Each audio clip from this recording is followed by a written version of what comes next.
வணக்கம். சிவராத்திரி உருவான கதை.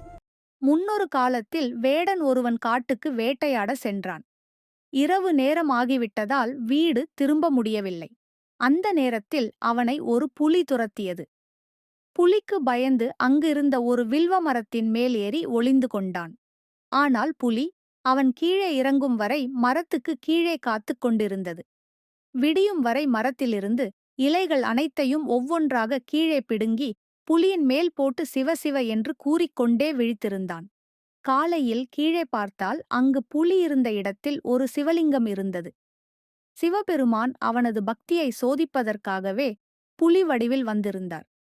சிவபெருமான் அவனுக்கு காட்சி அளித்ததோடு இரவு முழுவதும் கண்விழித்து எனது நாமத்தை கூறியதால் இனிமேல் இன்றைய தினத்தில் அனைவரும் கண்விழித்து சிவசிவ என்று என் நாமத்தை கூறும் சிவராத்திரியாக இந்த இரவு போற்றப்படும் என்று அருளி மறைந்தார். நன்றி.